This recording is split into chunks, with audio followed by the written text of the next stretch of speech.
Normally এই দাবিটা বিরোধী দল থেকে হয়ে থাকে।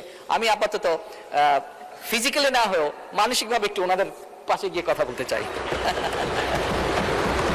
সরকার এমন একটা রাজস্ব ইকোসিস্টেম গড়ে তুলতে চায় যেখানে করদাতাগণ কর প্রদান করে উন্নয়নে অংশীদার হবেন এবং প্রাউড ফিল করবেন, গর্ববোধ করবেন। আমরা পর্যায়ক্রমিকভাবে সেরকম একটা সিস্টেম তৈরি করতে চাই, স্বচ্ছ এবং আধুনিক করতে চাই এই কর ব্যবস্থাকে।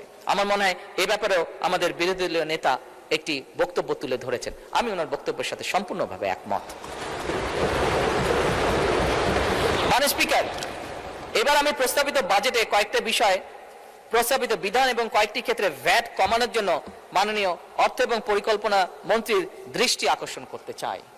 এবার আমি সম্ভবত, খুব সম্ভব, নর্মালি এই দাবিটা বিরোধী দল থেকে হয়ে থাকে, আমি আপাতত ফিজিক্যালি না হয়েও মানসিকভাবে একটু ওনাদের পাশে গিয়ে কথা বলতে চাই।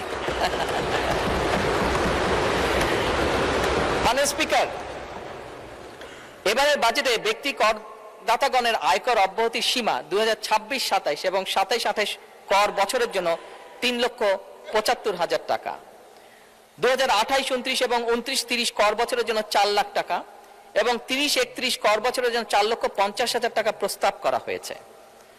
ব্যক্তি করদাতাগণের করভার কিছুটা লাঘব করে তাদেরকে কিছুটা স্বস্তি দিতে চাই আমরা, এবং সে কারণেই মাননীয় স্পিকার 2026-27 এবং 27-28 কর বছরের জন্য 4 লাখ টাকা, যেটা 3,75,000 প্রস্তাব করেছে, 4 লাখ টাকা, 2028-29 এবং 29-30 কর বছরের জন্য 4,50,000 টাকা এবং 2030-31 কর বছরের জন্য 5 লাখ টাকা করার জন্য মাননীয় অর্থ পরিকল্পনা মন্ত্রীর প্রতি আমি অনুরোধ রাখছি।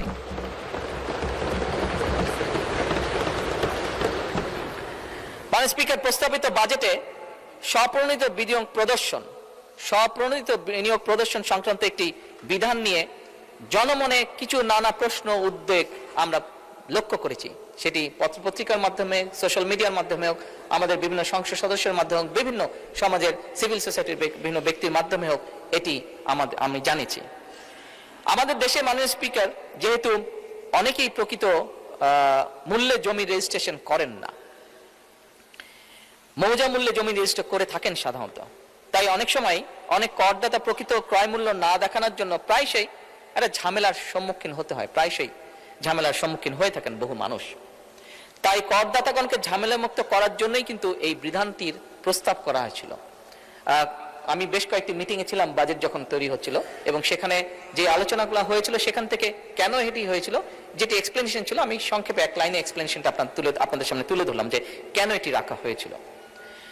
আনফরচুনেটলি কেউ কেউ এটিকে কালো টাকা সাদা করার সুযোগ এইভাবে মনে করছেন, অনেকের এক্সপ্লেনেশন হচ্ছে এটা বোধহয় এরকম।